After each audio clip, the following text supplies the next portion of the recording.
চব্বিশ পরগনার বনগাঁর পেট্রাপোল সীমান্ত থেকে রয়েছেন আমাদের প্রতিনিধি সমীরণ পাল। সমীরণ, পেট্রাপোল সীমান্তে বিএসএফ এর নজরদারি বাড়ানো হয়েছে, আন্তর্জাতিক বাণিজ্য বন্ধ। এই মুহূর্তে যারা বাংলাদেশ থেকে ভারতে ফিরে আসছেন তারা ঠিক কি ধরনের অভিজ্ঞতার কথা শোনাচ্ছেন, কি বলছেন তারা? অন্যদিকে বাংলাদেশির যারা আটকে রয়েছেন ভারতে, তারাই বা কিভাবে ফিরে যাবেন বলে ভাবছেন?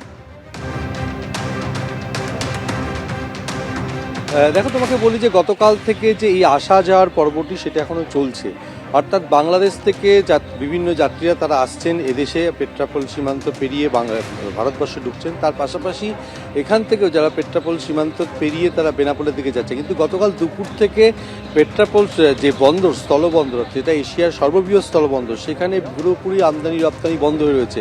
আমরা এই মুহূর্তে জিরো পয়েন্টে রয়েছি। ক্যামেরাম্যান অভিজিৎ দত্তকে দেখাতে বলবো যে বিএসএফ এর কড়া নজরদারি রয়েছে, তার পাশাপাশি রয়েছে পেট্রাপোল থানার পুলিশ। আর কিছুক্ষণের মধ্যে বেলা 11টা নাগাদ বিএসএফ এর ডিজি আসবেন, এখানে বৈঠক করবেন। তার জন্য কড়া নিরাপত্তার চাদরে মুড়ে ফেলা হয়েছে।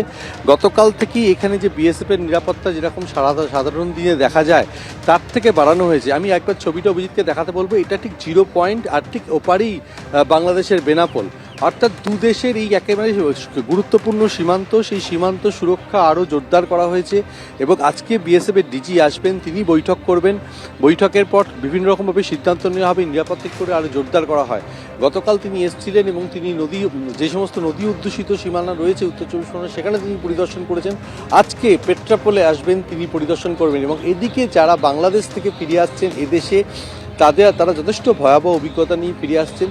এবং যারা এই দেশে আটকে পড়েছেন, বাংলাদেশে ফিরছেন, তাদের অনেক কষ্ট করে ফিরতে হচ্ছে, কেননা যেহেতু বাংলাদেশের যোগাযোগ ব্যবস্থা বেশ কিছুটা খারাপ অবস্থায় রয়েছে। আর ওইখানকার পরিস্থিতি এখনও ঠিক নেই। আজকে সকালবেলা যে ছবিটা আমরা পেট্রাপোলে দেখতে পেলাম, যে গতকাল প্রায় 600টি পণ্যবাহী গাড়ি বাংলাদেশে গেছিল, তাদেরকে একে একে প্রশাসনের তরফ থেকে ফিরিয়ে আনা হয়েছে। এবং তারা যে সমস্ত চালকরা ফিরছেন তারা যথেষ্ট ভয়াবহ অভিজ্ঞতা নিয়ে ফিরছেন। গতকাল থেকে সীমান্ত বাণিজ্য পুরোপুরি বন্ধ রয়েছে। আজকে একটা বৈঠক হওয়ার কথা আছে, সেই বৈঠকের পর কোনো সমাধানযুক্ত কী বেরোয় সেটা যেমন দেখার। তার পাশাপাশি বিএসএফের ডিজি আসছেন, তিনি এই সীমান্ত এলাকায় কীভাবে নিরাপত্তা জোরদার করা যায় সেই নিয়ে বৈঠক করবেন। ইতিমধ্যেই গতকাল থেকে নিরাপত্তা জোরদার করা হয়েছে পেট্রাপোল সীমান্তে। একদমই সমীরণ, তুমিও আমাদের সঙ্গে থাকো। শহর কলকাতার ছবি আপনাদের দেখিয়েছি, পেট্রাপোল সীমান্তের ছবিও আপনারা দেখলেন। এখন দাঁড়িয়ে রয়েছি কলকাতা মির্জা গালিব স্ট্রিটের কাছে, এবং এখানে সকাল থেকেই দেখা যাচ্ছে বিভিন্ন জায়গাতে পুলিশ মোতায়েন করা হয়েছে। মূলত বাংলাদেশের যে পরিস্থিতি, সেই পরিস্থিতির পর নজরদারির ওপরেই জোর দেওয়া হয়েছে কলকাতা পুলিশের তরফে। এবং দেখা যাচ্ছে যে বিভিন্ন হোটেল, যেখানে বাংলাদেশ থেকে অনেকেই আসেন, যারা চিকিৎসা স্বার্থে আসেন বা অন্যান্য কাজে আসেন, তারা যখন এখানে আসেন, এবং তাদের এখন অনেকেই রয়েছেন যারা ফেরার বিষয় নিয়ে একটা সন্দেহ প্রকাশ করছেন, বা তারা বলছেন কীভাবে ফিরবেন তারা এখনও পর্যন্ত বুঝতে পারছেন না।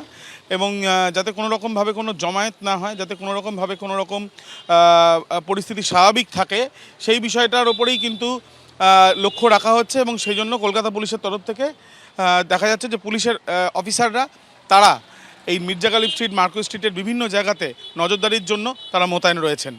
ক্যামেরায় শান্তনু দত্তর সাথে আবির দত্ত, এবিপি আনন্দ, কলকাতা।